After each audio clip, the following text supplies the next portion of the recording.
नमस्कार, स्वागत है आपका हमारे आचार्य जागेंद्र मिश्रा चैनल पर। कोई कितना भी उधार मांगे, सावन के महीने में यह चार चीज किसी को ना दें, भोलेनाथ छोड़ देते हैं साथ।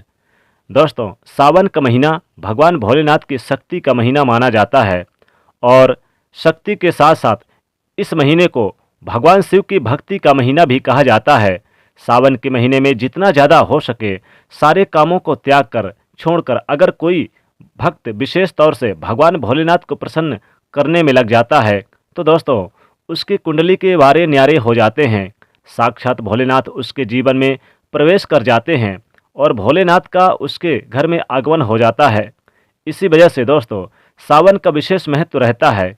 इसी तरह से सावन के बारे में बताया जाता है कि जिस प्रकार आप अच्छे कार्य करके भोलेनाथ को प्रसन्न कर सकते हैं, तो दूसरी चीज़ है कि सावन के महीने में कुछ चीज़ें करने के बारे में मनाही की जाती है।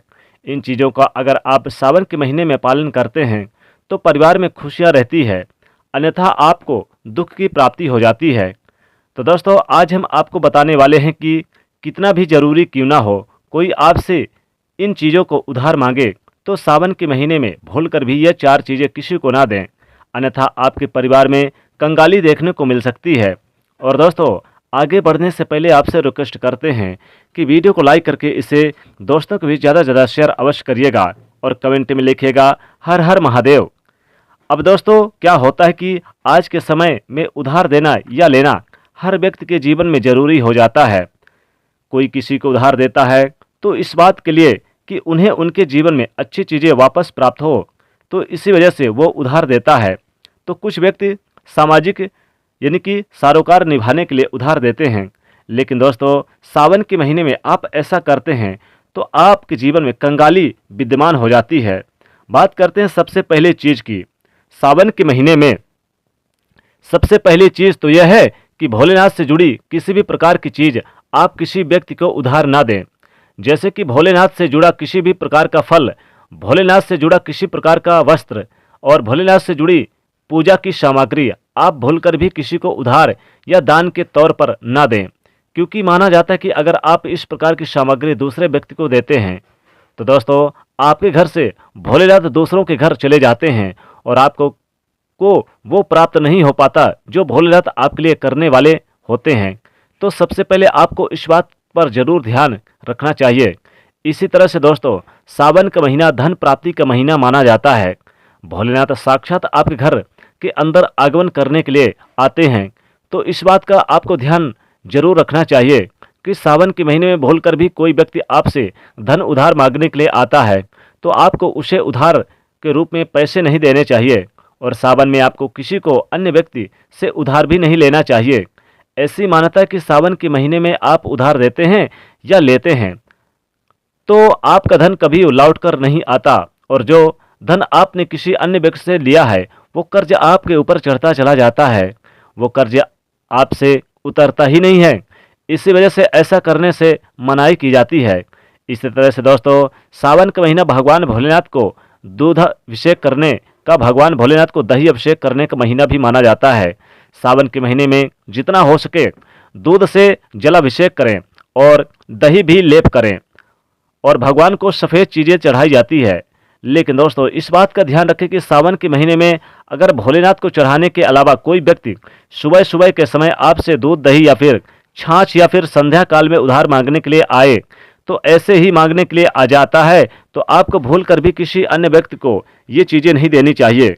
अगर आप ऐसा करते हैं तो समझ लीजिए कि आपके घर की लक्ष्मी दूसरों के घर चली जाती है और साथ ही भगवान भोलेनाथ के क्रोध का भी सामना करना पड़ता है।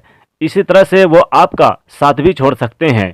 तो दोस्तों अगर आप किसी व्यक्ति को गिफ्ट देना चाहते हैं या गिफ्ट के तौर पर कुछ चीज़ें देना चाहते हैं तो सावन के महीने में भूलकर भी आपको किसी को भी अपनी पहनने वाली घड़ी या फिर बाजार से नई घड़ी किसी को भी अपनी यानी कि खरीद कर आपको नहीं देनी चाहिए, क्योंकि हर व्यक्ति के साथ उसका समय अच्छा या बुरा चलता रहता है। आपको घड़ी किसी से लेनी भी नहीं चाहिए। अगर किसी व्यक्ति का समय अच्छा है या आपका भी समय अच्छा चल रहा और अगर किसी अन्य व्यक्ति को अपना समय दे देते हैं तो दोस्तों आपको आने वाले समय में इस यानी कुछ ही समय के अंदर इसके परिणाम देखने को नहीं मिलते हैं और अच्छे समय का परिणाम दूसरों के घर चला जाता है, तो इस बात का आपको ज़रूर ध्यान रखना चाहिए। इसी तरह से सावन के पवित्र महीने में कुछ चीज़ें ऐसी होती हैं जो आपके घर से समृद्धि से जुड़ी होती हैं।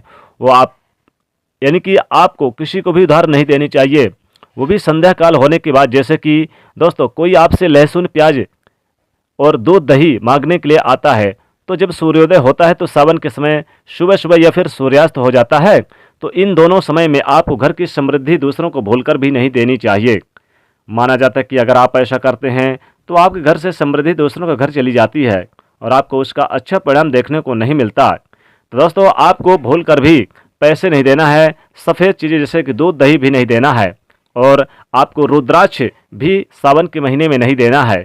साथ ही रुपए पैसे ना दें, और साथ ही आपको ध्यान रखना है कि भगवान भोलेनाथ से जुड़ी चीज़ें कोई भी आपको ना दें। जैसे कि भगवान भोलेनाथ से जुड़ी चीज़ें आपको, उनकी मनपसंद चीज़ें किसी को उधार ना दें। तो दोस्तों आपको इस बात पर विशेष तौर पर ध्यान रखना होगा। अगर आप ये चीज़ें नहीं देते हैं तो भगवान भोलेनाथ की कृपा बरसेगी, वरना आपका साथ भी छोड़ सकते हैं। तो दोस्तों कमेंट सेक्शन में ज़रूर बताइएगा कि कैसी कैसी लगी जानकारी, और वीडियो को लाइक करके ज़्यादा से ज़्यादा शेयर करें और चैनल को सब्सक्राइब करके बेल आइकन को प्रेस जरूर करें। हर हर महादेव।